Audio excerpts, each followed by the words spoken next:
we are on the main quest to, come on, let me open my journal. Battle preparations. Meet Avalach on the ship.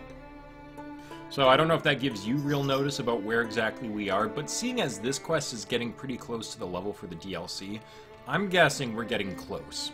I wouldn't imagine that this is, like, the final quest, but I'm imagining, like, I am feeling that we're probably getting close. Now, that being said, I also feel we're getting close because I got an achievement, like I said, for finishing all of the secondary quests in the base Witcher, and I also got an achievement for finishing all the treasure hunts in the base Witcher game. So, and we also got all of the Gwent cards as well, which obviously was a very major part of the game. So, that's why now we are just doing treasure hunts, and we're just going to try and pick the lowest level stuff and work our way up. So right now we're looking for Bear School. I just cannot bear this school. Ah, Jeebus. I need a moment, everyone. I gotta grab some incense. One of the cats just came down here and, did their business. Because somebody stole my damn lighter, and you know what? I bet it was the cats. Probably hockey pucked it into oblivion. Yeah, I'm watching you, cat.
Dang herb cats, acting like they own the damn place. Oh yes, Derminator, yes we did. I loved that scene. That was such a good scenario, such a good time. And we played Geralt as the super lovey drunk. Like, when we got alone with Lambert, we were just like, you're a bastard, and I love you, brah. And, yep. We put on Yennefer's pants, and I was pretty disappointed that we didn't get to summon any biatches from the lodge. And yesterday we got hung out to dry by Yennefer and Triss, which honestly is a lot better than I expected. They put on us, you know, I guess, emotional damage in terms of now Dandelion has some type of, like, a hold over us in terms of he knows something really embarrassing about us that nobody else knows. But I expected them to actually do something physical. Like, to physically hurt Geralt. So I guess, all things considered, playing both of them worked out as well as possible. Now, here's the other thing that I was thinking about. Triss and Yennefer seem to get along really well. I'm wondering if their relationship still would have been as well in terms of the story had I chosen one over the other. Now, that being said, like, we definitely have reasons to play through the whole Witcher story again at some point. And I'm talking about the whole franchise. We have the first game to play through again, because we need to side with the humans, or to not side with anyone. It's my understanding in the first game it's possible to remain completely neutral for almost all of the story. Well, I guess people call it the Witcher path. I haven't looked too much into it. Oh, that's right, we just killed the flatulent trolls. We have to play Witcher 2 again, so that we can get the Roach's side of events, instead of going with Yorvith. And, of course, we'll have to play 3 again, because we need to side with Yen or Triss. In fact, I would love to see both of them. Like, Triss and then Yennefer,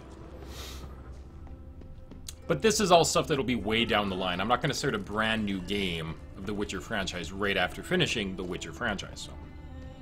And plus, we still have all the DLC for this game, so we're still talking about a lot. How the hell did I get out of here? Of Witcher to come, so. Giggity.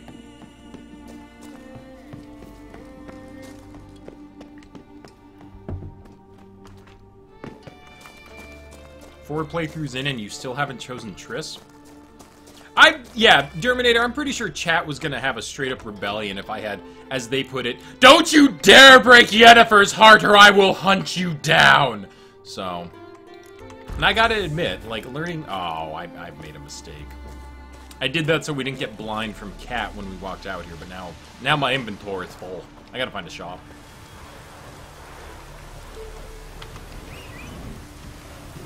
And I gotta agree with that. I mean, just knowing their story, knowing their backstory now.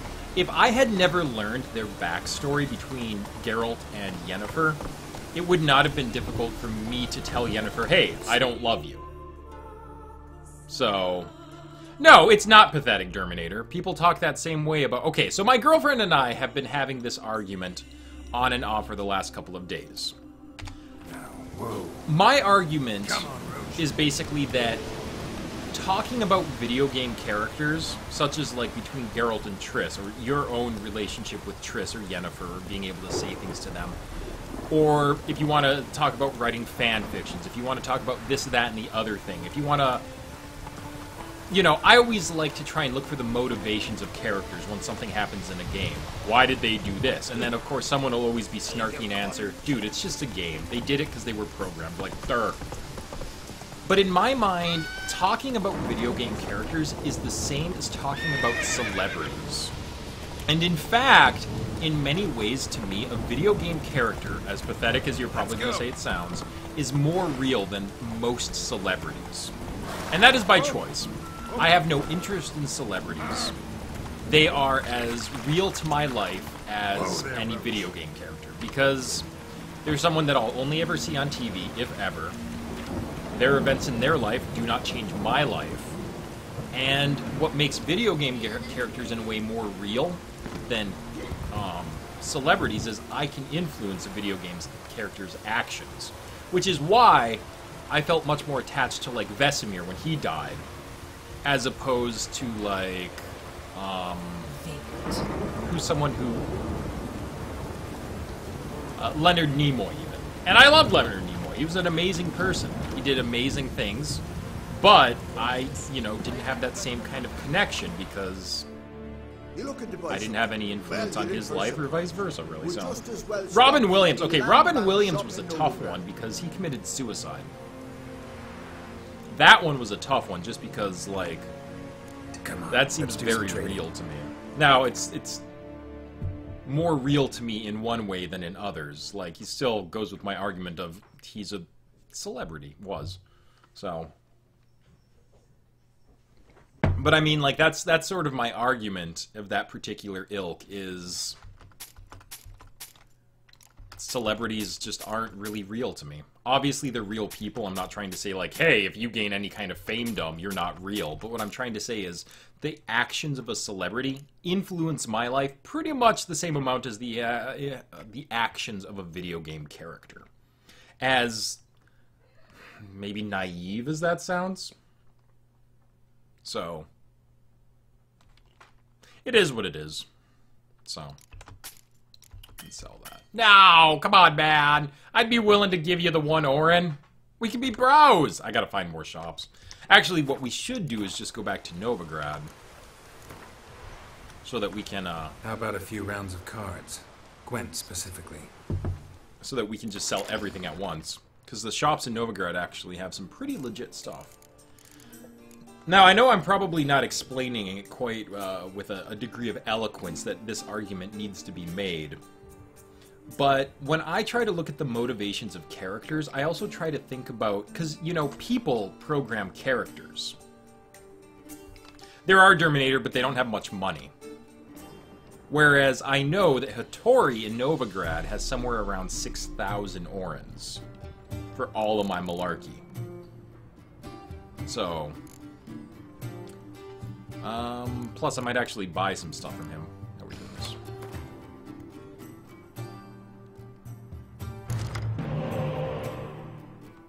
Alright, so, starting off with Arrakis is fine. I'd rather have the Arrakis Catapult, the Arrakis Behemoth, rather. So let's see if we can roll into him. Alright, that's fine.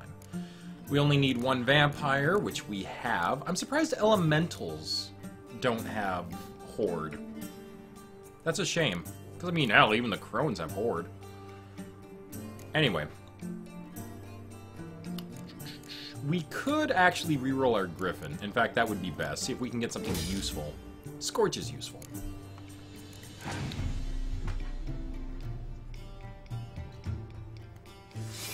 Who opens with that? Gracious.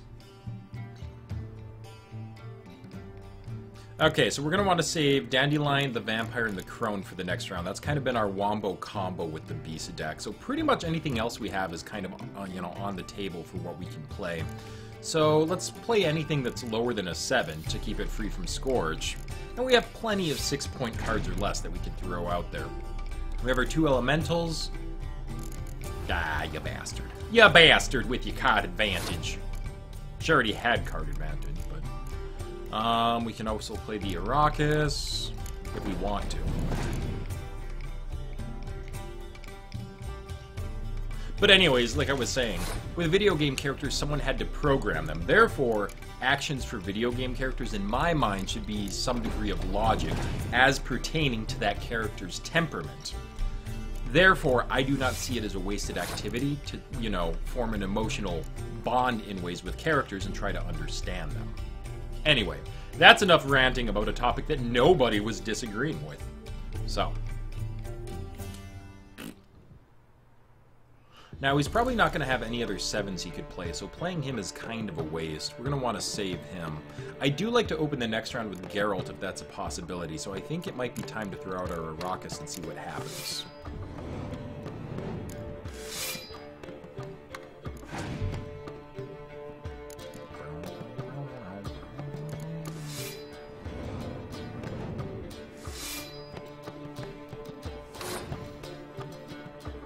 Okay. I have no problems with playing Villain Tetremirth. Villain Tenmirth. Ah, I mixed up 2 letters! I'm getting so much closer! Because of our faction ability is going to let us res 1 card. And unfortunately, we didn't end up drawing our spy, but that's... We only have 1 in the deck, so these things happen. Alright, so they're kind of bailing from this hand. So they drew back a 6. So we know they have a 6 in their hand. Do we want to pass? We kind of have to. Now, they might play cards to beat us, but if they do so, they might lose their card advantage. And plus, they would have used a decoy for it. Nice.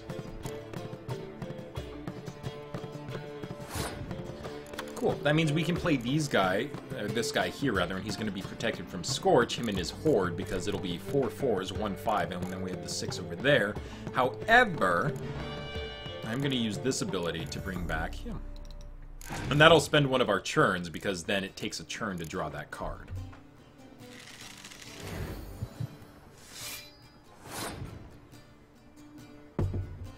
And I think now what we're going to do is we're going to pass, because our card is going to stay on the field, and they ended up spending a card. They ended up spending a pretty good card. Now, they might res them again, and that's fine if they do that. But this very, very slightly closes the card advantage gap that they had.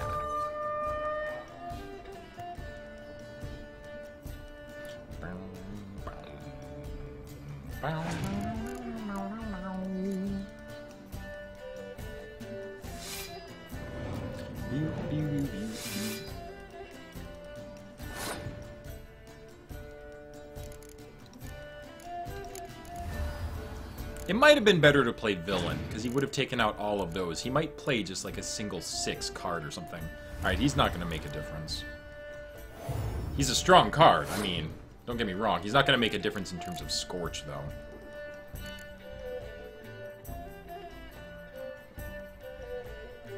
Now, there is always the possibility he could play... So now we want to think, do we want to gamble with this? If we use this card right here, we get rid of 18 points. But if he has other 5s, which Scoia'tael decks very likely do, they tend to have a lot of like mid-range cards that can juggle between middle or front line. But if he has more 5s, we could gamble and get rid of even more cards at once.